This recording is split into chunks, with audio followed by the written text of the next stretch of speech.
Hey, and welcome back to Fanatica Leica, where no one is in control.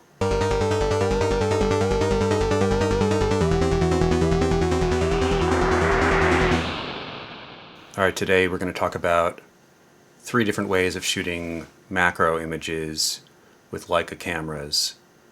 Sort of a 3-way showdown of some very different systems, different lenses, different ways of achieving macro focus. But first, a little bit of real talk, sort of.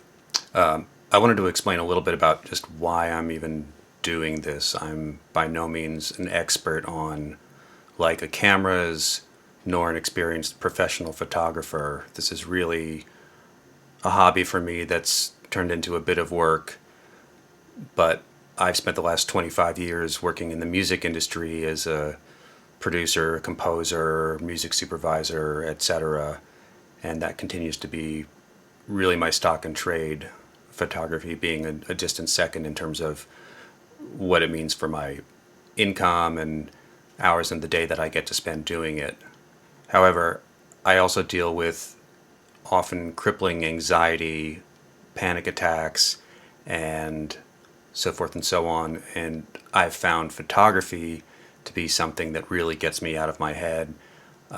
Going out and shooting is something akin to walking meditation for me. It really focuses all my senses on one thing and really sort of crowds out anxious thoughts, worries about the future, dissatisfaction with life, etc. I can just be looking at the world and taking the world in and finding images that please me. So that's really what has, I think, brought photography to a much bigger place in my life than it used to be. I've been shooting since the 90s. I mean, I used to have a darkroom in my house and shot film cameras for years. I was a Leica M3 shooter for a long time, as well as a Nikon shooter. You know, I processed my own color film and slide developing and all that stuff. But I took a very long hiatus when I got busier with my career, and also when film started to get more expensive and more difficult to find darkroom chemistry and all that stuff. I wasn't really all that excited about digital photography for a long time. Anyway, that's a bit about me and why I'm bothering to make videos. It's ultimately just more fun to be talking to somebody else about this stuff than just to myself, which I do anyway. Especially when you get into a system like Leica and all the accessories and lenses and stuff, the hobby just sort of ramifies outwards, and you find yourself awake at 3 in the morning looking at, do I really need titanium split rings to mount my strap with? If so, what type of finish? And you know, you can go down all these rabbit holes, and a lot of that's fun, and I try to treat it as fun. I don't take any of it too seriously. If I'm producing something that somebody enjoys, that's great. Ultimately, I'm doing this for my own sanity, and so if you like what I'm making, that's great, and if you don't, I totally get it. There's lots of other content out there for everyone, so on with the show. Okay, so macro photography, I have to shoot some close-ups of, I think this is the second time I'm doing this, but I have to shoot some close-up images of some camera straps that I'm making, and I figured it would be an opportunity to show some different ways of achieving that, since I wasn't sure what I'd get the best result with. So 3 setups we're going to use. First is the SL3 with the 50mm Summicron and a 13mm extension tube, which has the advantage of retaining autofocus because it has contacts for autofocus that pass that information on to the camera, and then you can retain all the lens corrections, etc., that the SL3 does. The second setup would be the M11P with the 50mm Summilux, and I'll be using close-up lenses on the front of that. So a set of diopters, they're just a cheap set of Vivitar diopters, and we'll see which one or which combination of them gets me in the right range. They both are a little difficult to work with. An extension tube, you have to mount one, and if that's not in the right focus range for your subject, you might have to stack a couple, and putting things on, taking things off, taking lenses off the body, etc. The close-up lenses may be a little more straightforward in that they just screw onto the front of the lens, and you can stack those, and you're not taking the lens off and on the camera, so a bit less chance for dust and stuff like that getting in between setups. Obviously, if you're shooting macro, you're really going to be concerned about dust, especially on the subject that you're shooting. And I spend a lot of time with a little air blower and an anti-static brush and a microfiber cloth, cleaning up what I'm going to shoot. So I spend less time cloning and retouching to get rid of that stuff after the fact. The third setup is going to be the Q3 because it has a built-in macro mode, which I find has been super fun for just shooting around town and stuff. So we're going to try that. The Q3 will be the subject in the first two setups with a camera strap on that. In the last setup, I'm going to photograph the Hasselblad X2D with another strap that I made, and we'll shoot that one with the Q3. And then we'll look at all these in Lightroom and see what the differences are and see if we can see any difference in image quality between using the extension tube versus the close-up lenses. I anticipate we will, but I don't know how much, and maybe we'll be surprised by what we see. Anyway, let's get into it. Okay, so I'm just going to walk you through our tight little setup here. Right now we have the Q3 sitting on top of our little stage, which is a storage box from IKEA sitting on top of an Apple box. I have it elevated so that I can get the tripod at the right height to frame up the shot. We have the SL3 right now with see if you can see this. This is the 50mm f2 Summicron SL, and then a Meiki 13mm extension tube. Now this has all the autofocus contacts, so autofocus still works, which is great. So I don't have to really, change things around too much, and it still transmits all the lens information, so you get your corrections in Lightroom, etc. On top we have the ProPhoto remote, which is controlling two lights. We have a ProPhoto A10 over here with, on the front, we have the little click Fresnel, which I can take off. It's just a little Fresnel lens with magnetic attachments, and that will sort of focus our beam and actually increase the output power of this guy, which is normally, I think, 80 watt seconds. And that's going to be our hard light, because I want to get some strong shadows landing on our stage. And then for a fill, we have the ProPhoto B10X Plus, which is a much bigger 500 watt second light, and that's going to be bouncing off the ceiling and providing our fill to sort of light up the darker side of the image, so it doesn't all go pure black and we get some ambient light. The LED panel here is just for use as a modeling light right now while I get everything set up, and it allows me to get focus much faster, since focusing on all this black leather against a black camera and stuff can be a little tricky if there's not enough light. And so that's our first setup, and we'll have I'll show you the other setups with the M11, and then we'll actually take the Q3 out and use that as the camera and shoot another strap on a different camera afterwards. So let's see what we get with this setup. So just in terms of settings, I have the camera set at ISO 400, and right now I'm going to just dial in just the first light, which is the A10 as sort of our key light. I've done a test shot, but I'm going to do that again and focus up and fire and play back, and looking at the histogram and just the overall feel. I think that's basically what I want from the key. So it's just a strong contrasty image, and I kind of like having this slightly triangular composition. So I'm going to turn on the bigger flash over here as our fill and bring it up till just to the point where it fills in some of these shadow areas a bit, so I don't have anything going into pure black, and gives me more flexibility in Lightroom.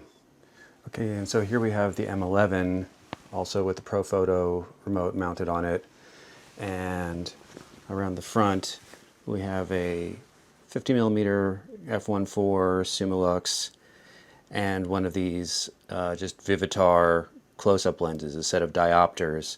I found after some they come in a set of +1, +2, +4, and +8, and I found after a bit of experimentation that for this distance we needed the +4, and I have the camera set up on a little rail system, which makes it easy to, once I'm pretty close, I can loosen where the camera plate sits and slide it back and forth until I get, optimal focus in the viewfinder. And I've already taken a couple test shots, which you'll see in a second. But one thing to note is, compared with the extension tube on the SL3, I was actually getting more light in this one because there is a bit of a loss of light, or I guess you would call it like a filter factor, with using the extension tube, whereas there's no light loss using the close-up lenses. Now, in terms of how they affect sharpness and the image quality, we're going to see that in a minute. But I had to stop down about half a stop to achieve the same look with the M11. So I'm going to bracket these all so I, have a little bit of room for error and just creatively see if I like the look of a little brighter, a little darker, or a different shadow fill. But we'll look at all these in a second. I'm going to now swap out cameras. We're going to take the Q3, set that up, and shoot that in its own internal macro mode, and put the Hasselblad X2D up here with a strap that I made for that one. So here we have a different setup altogether. We now have the Q3 mounted on the tripod, which is obviously a different focal length. It's 28 versus the 50mm that we had on the other two cameras. And we're shooting a different camera. We've got the Hasselblad X2D here with this different camera strap. So it's a totally different composition. I've had to sort of clear some things out of the background to account for the wider frame of view of the Q3, but I've got things set up more or less how I like, and have actually had to lower the power of the direct flash. I was just getting a lot more just really hot highlights on the barrel of the lens than I liked, and I have brought up the power of the fill flash to give us some more on this side, and I'll show you those images right now. Okay, so here we are in Lightroom, and I'll try to make this fairly brief, but let's go through images from each camera. So starting with shooting on the SL3, I have 3 images here. Number 1, 2, and 3.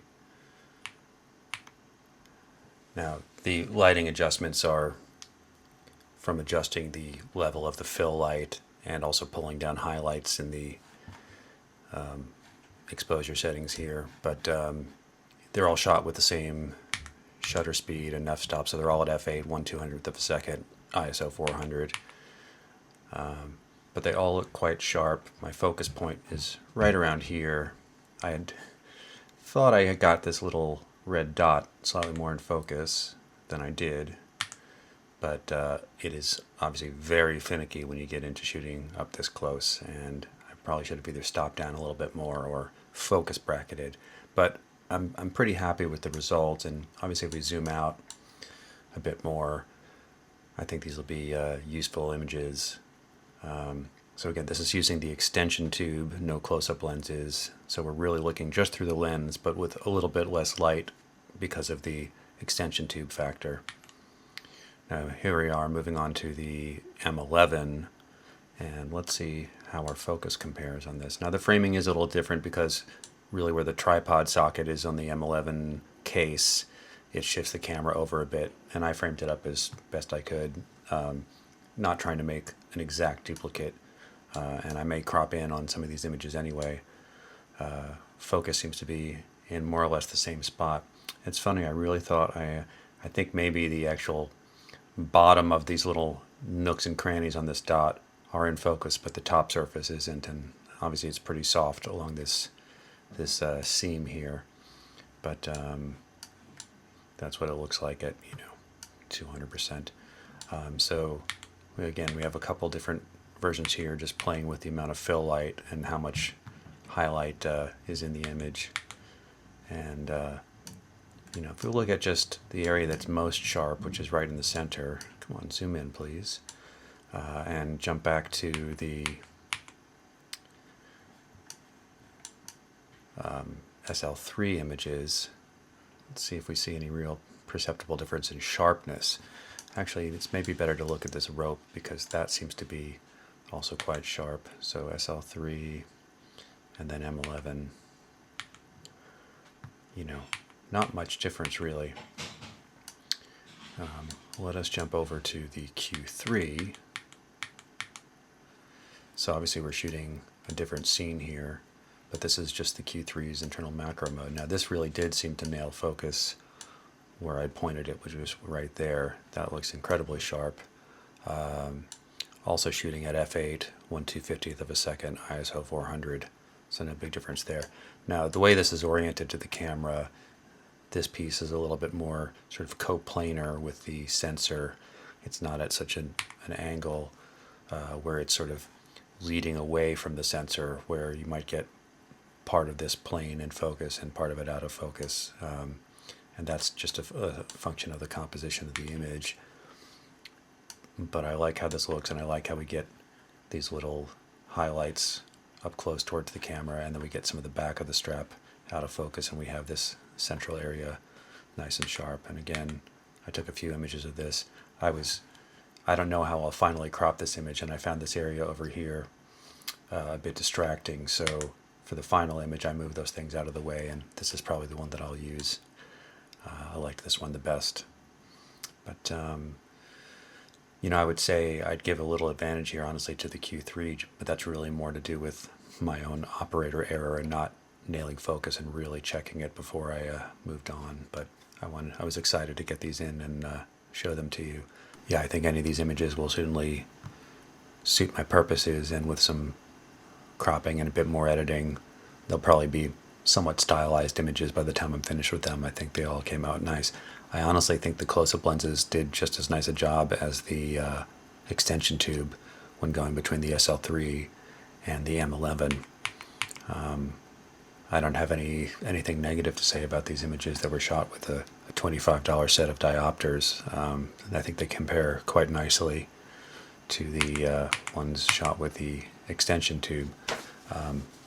Obviously, slightly different framing, slightly different distance from the subject, but in terms of sharpness and just usability, I think these are great. So that's a really inexpensive way to shoot macro, and that's something I can throw in a camera bag and not have to take my lens off in the field if I want to shoot something really close up. So I may use those more from now on. All right, so I hope you found some of this interesting and maybe some of the results surprising. And for me, at least, this shows that you can absolutely shoot macro in all kinds of ways with any Leica camera, with very little in the way of accessories or fussing around. It's really quite easy to do, and you don't need a lot of crazy lighting setups, etc. for it. So anyway, I hope you enjoyed this, and until next time, thank you.